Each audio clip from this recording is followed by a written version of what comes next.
Aloha and welcome to Thumbing Through Yesterday, the podcast where we take our favorite books off the shelf, blow the dust off them, and remind ourselves why it is we love them so. My name's Tom Galley, and joining me today we've got Tony Pasculi. Thanks, Tom. And what are we talking about this time? Today we were talking about The Little Prince, one of my, I would say, all-time favorite books, and surprised we haven't done it before. Yeah, I think this has been on both of our lists. We just haven't gotten around to it. Yeah, I don't know why that is. It is so good. It is so fun to return to this book. It is so delightful and well-written and charming and illustrated also, and the illustrations are an essential part of the book. I loved reading this again. So it has been a long time since I've visited this. And it was, this reminds me of the Pooh books as well. This seems like a book you ought to have a copy of lying around. You should. To really appreciate the artwork, and it's just so eternal. This actually is a book that I have many copies of lying around because for a long time whenever I would travel to a country that didn't speak English, I would buy a copy of The Little Prince in the native language if they had it available. And it's one of the most widely translated books in the world. So, in fact, I was in Thailand last December, and I was able to buy 3 new copies in 3 different languages that are spoken in Thailand, 2 of which I had never heard of before and can't remember now, so don't ask me. One of them was Thai. One would think. Well, speaking of translation, I got a copy from the library, and I had my choice between 2 books. I picked this one because it had better renderings of the artwork, larger artwork. But then after I got into the middle of it, I discovered this was a recent translation. This was translated in the year 2000 by somebody other than whoever it was that translated the version I'm used to. And for the most part, it made very little difference. But there were a couple of spots in here that he chose different words, and it didn't sit well with me. But that made me start to reflect on the difficulties, the wonder of translation. Yes. The fact that I can only imagine that it's at least as delightful and charming and poignant in French. So you said there was, in fact, a favorite line that you had, which you were... Yes. What is your favorite line from the book? Well, let me ask you then, what is the adjective that describes the land of tears? What is the adjective that describes the land of tears? Yes. I don't know. The Little Prince has asked why flowers have thorns, and the mechanic, being tied up, has told him because they're mean. And then the Little Prince explodes with emotion. This isn't so they think they're terrible weapons. They're naive. They're innocent. Yeah. And then he collapses sobbing. Yeah. And this is at the very end of chapter 7. I had to count my Roman numerals. And the line, as I remember it, is that it's very private, the land of tears. This book says it's so mysterious, the land of tears. And then consulting the internet, I also find a lot of people saying it's so secret, the land of tears. What does yours say? Mine translation says secret. My translation is from 2015. It's also not the translation I remember reading, but I don't remember specifically enough to have been put off by any of the choices. And the most recent time I read it in Spanish. So in my mind, that line is so very private, the land of tears. And I've always thought that's always resonated with me because it makes sense. So I got to this line, I said, it's so mysterious, the land of tears. Mysterious? It's mysterious? That doesn't work at all. You're a grown man. You have cried before. There's nothing mysterious. I mean, it's not something to be unraveled and plumbed. The Scooby-Doo gang isn't going to show up to solve the riddle of tears. I have to agree with you on this. Private is a much better, well, I don't know if it's an accurate translation, but it's an effective translation in English, and it seemed to capture the mood that when you are, I would say something like, not even knowing what the French word is, solitary. It's a place where you're in the land of tears, you're by yourself, and Secret sort of captures that. Secret does sort of capture that. I have less problem with Secret, but mysterious just, and again, I don't know what modern French is, what the word is, the literal translation. Yeah. The problem I have with secret here is that secret implies it's a secret from, and not when you are there, it's a secret 2 or 4. Yeah. Yeah. So I do like private better for that. Yeah. So now I've kind of So now you're skeptical of your entire read. It's like, oh, my life is a lie. I don't know about my life, but this, aside from that one line, which admittedly I may have misremembered, nope, I'm going to stick with that. The private is what it should say. But yeah, I didn't catch anything else that really jumped up and down and said, this is different. There were characters I had completely forgotten about.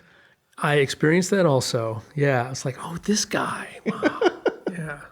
Yeah. It's weird. It's a strange little book. It is, I can't even remember when I first read it, but I remember it being a very important book to me when I was in undergrad. And I read it several times at that time because I was a strange person in undergrad. That's probably why. One of the things that doesn't sit well with me today is this sort of not celebration, but elevation of innocence and disparagement of grown-ups. When I was younger, I thought, oh, that's so true. Grown-ups, they're stupid. They don't get it. They don't see the world. They're just locked in their cages of adulthood. And it's like, and as I become older, I think that's a pretty naive view of the world. And wrong, just wrong. Well, I wonder if what we think of as being grown up, if you were to rewind, 1 generation, 2 generations, 3 generations, and look at what they thought of as being grown up, I wonder how much those actually have in common now. That's a good point. Because, surely, right, we still pick our own life insurance. We still go do our own laundry, our own grocery shopping, decide when to rotate the tires, that sort of things. There's still adulting that we're doing. But I feel like, and maybe every person has ever felt like this as they've aged, I don't feel like I have fundamentally changed from being a kid to being a grown-up. I think I have a broader worldview. I think I have a better sense of responsibilities and consequences. But a lot of my motivations and a lot of my entertainments are not conceptually different, from what they were when I was 12 years old. That's interesting because I don't know that is true for me. I can trace threads of my personality back to my earliest memories. It's like, oh, I have always been interested in this and I've always behaved that way. But I think there's just sort of been a growing sophistication and appreciation for how the world really is. I was a very imaginative child. I lived very much in my imagination. And, which was fun, but not conducive to actually participating in the world. So I feel like I have a better understanding of how things actually work. Yeah. Anyway, that said, it's a children's book, so of course you're going to take and celebrate the child's point of view. I just don't like that it's sort of negs grown-ups, It is very down on grown-ups. This child is going to be a grown-up at some point. Why shit on his future, Well, this child is not. This child, spoiler alert, this child is going to die. Yeah, but the child who reads this book, hopefully, is going to live to be a grown-up. And that should be something that they look forward to and not be like, so I've got about 20 years before I become a lamplighter or some bean counter, yeah. Okay, the ballet of the Lamplighters is gorgeous. I stuck a sticky note on that part just because it was so good, the idea. And the Lamplighters at the North and South Pole who only work 2 days a year. Yeah, I was really torn about that because I was unsure whether to be appalled by the senseless adherence to an absurd routine or to admire their dedication to duty. It's like, no, this is my job and I will do it. It's become ridiculous, but it is still my job and I must perform it. There's something admirable about that. Yeah. Yeah. So your takeaway is that he dies at the end, huh? Oh, goodness, yes. Yeah. So much so that I was convinced, and I did some research the previous time when I read this book, to see if the author had lost either a child or a niece or nephew at an early age. It seems the whole book, once I hit on that, seems like a justification for celebrating the life of someone who died too young. Interesting. Yeah. Now, the prince himself is sad throughout the entire book. He is. And that is not something I had remembered. I remembered him being flighty and carefree and whimsical. Yeah. And some of that's there, but he's morose. He is. I would say, forlorn. Morose to me implies a sort of a negative behavior pattern, which he doesn't exhibit. He is still all those things he described. He's whimsical and mischievous and delightful, but he's got a deep sadness in his core. Yeah. Yeah. So it's because he knows he's going to die. He's going home. He just can't take his body with him. Oh my God, it's death. The puppy got taken to the farm so it can run and play. Yeah, I mean, We don't know that he's real in the first place, is my thinking on this. That's fair. Because Yeah. he doesn't eat, he doesn't drink. He's in the middle of the desert where Yes. he cannot be. Yes. This could all be a fever dream, a hallucination. Sure. Sure. But certainly, I think the author believes that it's death. I mean, he tries not to. He tries to put a good spin on it, which is why it makes me think that he's sort of somehow rationalizing a childhood, a young child who died. That he likes to imagine the little prince on his planet and him laughing up there among the stars. But he's horrified when he learns his plan to be bitten by the snake and leave his body behind. Yeah, so that's a pretty terrifying scene to include in a children's book, honestly. Indeed, it is. And it's kind of interesting. The first time he meets the snake, the little prince is completely, indifferent to the fact it's a snake. Yeah. The second time he's talking to the snake, he's hiding up on a wall to make sure he doesn't get bitten prematurely. Yes. And even cautions his friend, the pilot, don't get near the snake. Sometimes they're mean and they bite because they're mean. Yeah. Which is not a very favorable outlook on snakes. Justified, I'd think. Yeah. Well, you're attributing human emotion to it, so maybe that's unjustified. But there's a thing that's happening in our modern society where we have lost touch with what it means to be a wild animal, and so you get periodically someone will go viral for trying to take a picture of a moose or a bear, and it's like no, these are dangerous creatures. Stay in your car. And they suffer horrible consequences, and everyone's like, well, they had it coming. It's like, but they're so cute. Yeah, no, these are wild creatures. Yeah. Yeah. They will behave as they have been designed to behave, or evolve to behave, or learn to behave. Yes. So we haven't talked about the illustrations. And I don't remember the first time I read this book, but I remember why I fell in love with this book.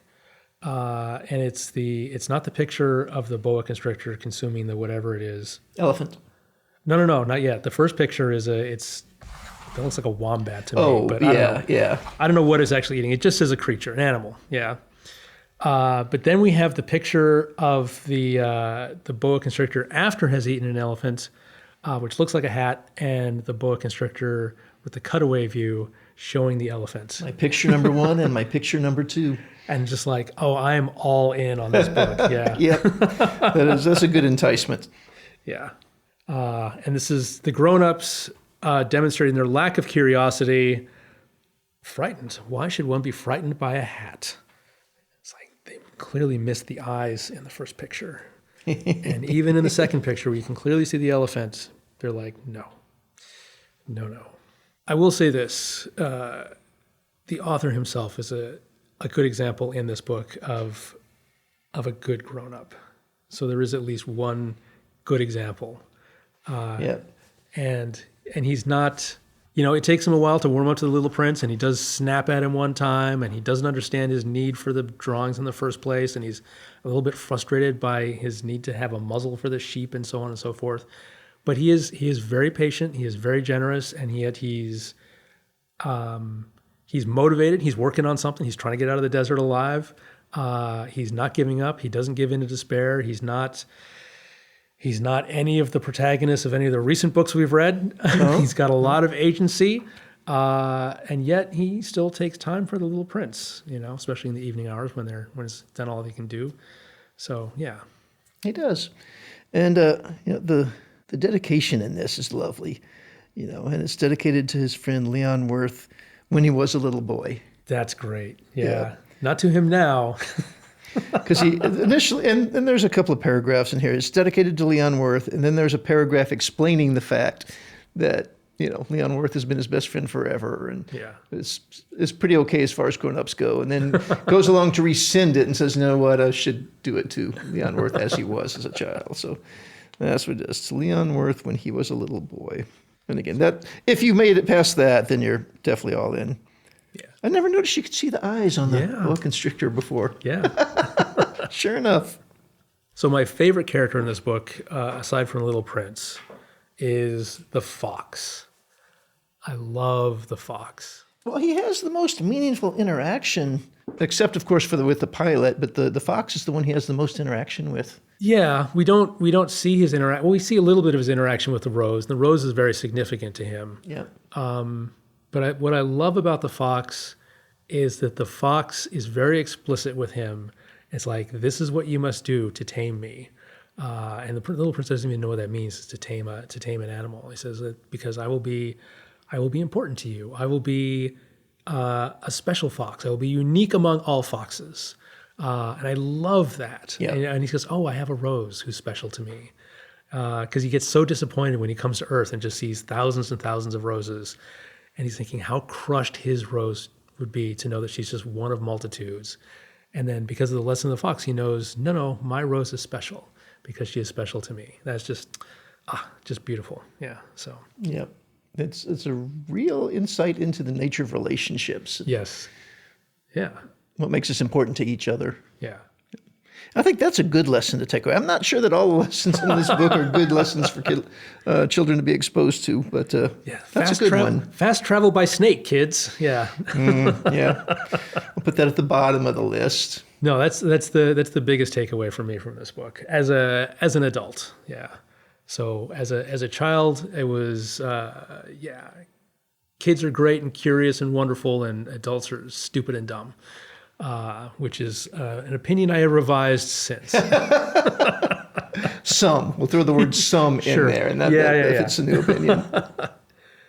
But I will say my conception of relationships has evolved much in the line of the fox's explanation, where earlier it's like you have to find someone who's incredibly special. And if the person isn't special, don't waste your time with them. They've got to be this, that, and the other thing. And it's like, no. You have a relationship with someone and they become special to you. Exactly. Yeah. So you build the speciality, specialness. Yeah. Yeah. Special. The relationship. You build the relationship that makes him unique in all the world. Yeah. So that's really wonderful. And then afterwards, they're sad. The fox is sad that he's leaving, and the prince says, "I didn't want to hurt you." And the fox is like, "No, this is the way of it. This is what happens." Yeah, yeah. Once someone is special to you, it hurts to lose them. Yeah, but you can't. As much as we would like to hold on to every relationship in our lives, you cannot. In particular, the pilot and the Little Prince are going to be separated, and the Little Prince all this time has been separated from the rose. Mm-hmm. So yeah. So this reminds me. So when we get to so these are my favorite parts of the book. So the beginning with the drawings, first encounter with the Little Prince, the drawing of the sheep, the encounter with the fox, the description of the home planet, with his relationship with the rose. These are the parts of the book I love. And then the middle is like a lot of other children's books where it's just a bunch of weird stuff happens. Yeah. Yeah. The whole series of planets and people that he encounters that are just caricatures, very, very razor thin slices of a person. Yeah.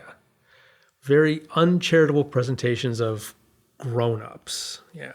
And that is less successful to me. And I don't know, it's been a long time since I've been a kid, so maybe that's really fun for kids. But to me, this is the less interesting part of the book. And it reminds me, in fact, a lot of Alice in Wonderland, which I loved for a long, long time. And then the movie adaptation of it made me realize what I should have realized long before is just a terrible story with a bunch of nonsense in it, And there's a point at which when you're a kid, it's just like, oh, this is so charming and quirky and weird. I love it. And then you're like, what is this? This is gibberish. Yeah. Gibberish populated by horrible people. So, yeah. The Johnny Depp movie really hammered that home for me. Ugh. part of why that was so bad, I think, was because it was actually kind of faithful. Yes. Yeah. Yeah. It's one of those things that you can regard fondly from afar, but should never revisit. You know, it is a book that nearly made it onto my favorites list, and then I'm like, no, because I had a copy. There's a wonderful, wonderful version of the Alice in Wonderland called the Annotated Alice, which has annotations by Martin Gardner. I don't know if you know who that is. Doesn't ring a bell. He wrote a mathematical games column for Scientific American for like 20 years. Okay. So he's just fascinated with games and puzzles, and he went through the entire manuscript and he explained all the in-jokes and all the mathematical puzzles, because Lewis Carroll, I believe, was either a mathematician or had some mathematical training.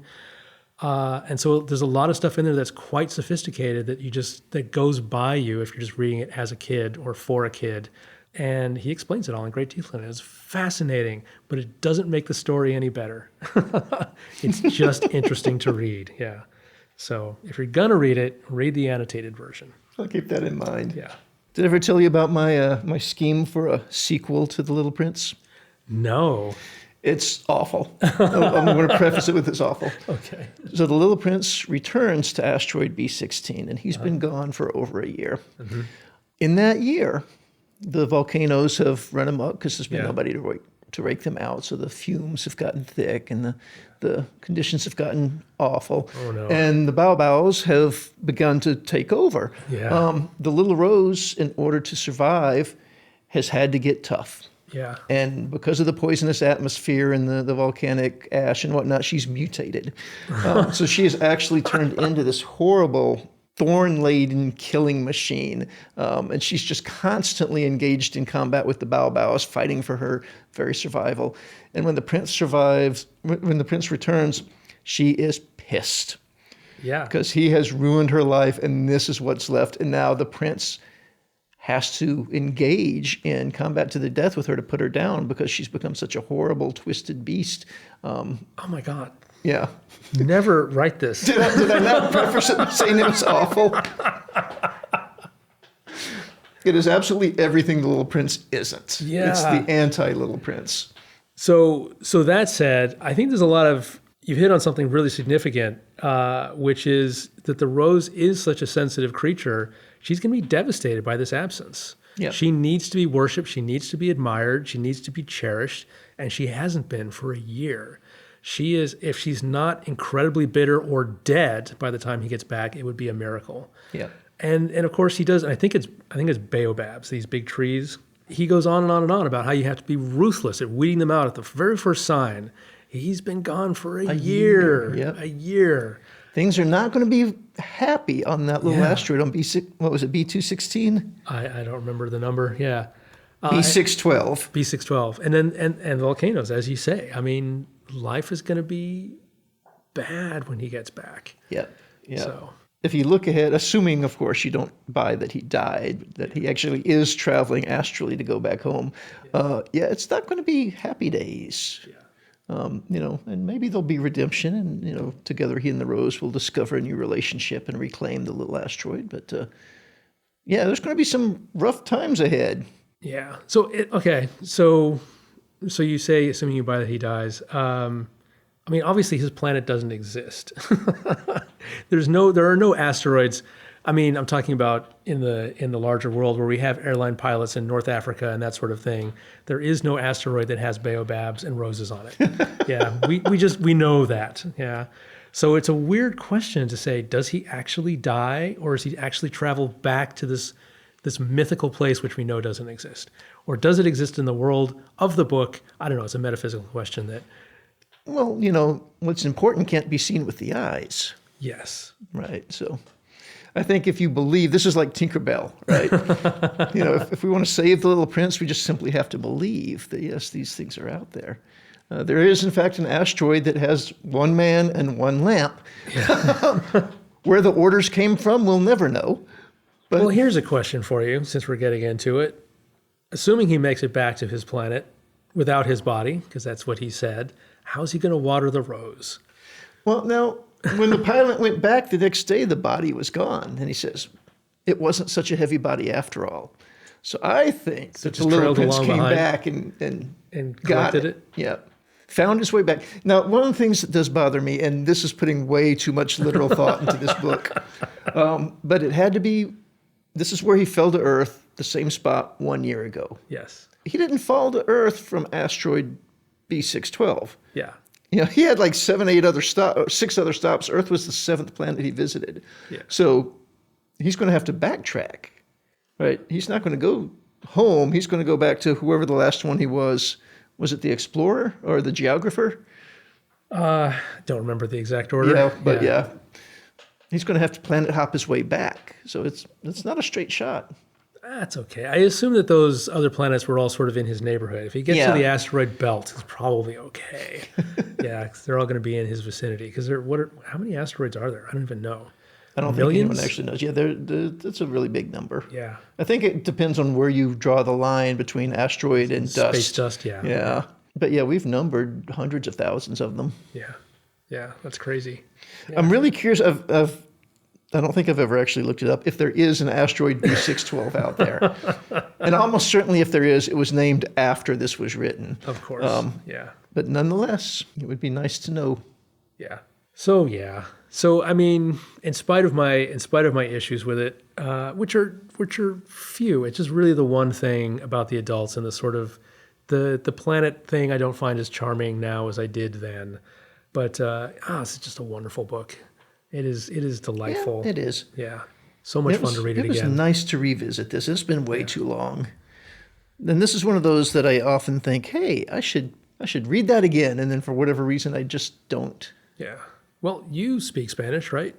A bit. Try reading it in Spanish. I'll give that a shot. That might actually be right at the edge of my capabilities. It's pretty accessible because the language is simple and aimed at kids. And I guess if I was really looking for a challenge, I would try it in Japanese because it's my focus at the moment. I don't think you're ready to read it in Japanese. I think I'm ready. There are no red umbrellas in this. Yeah.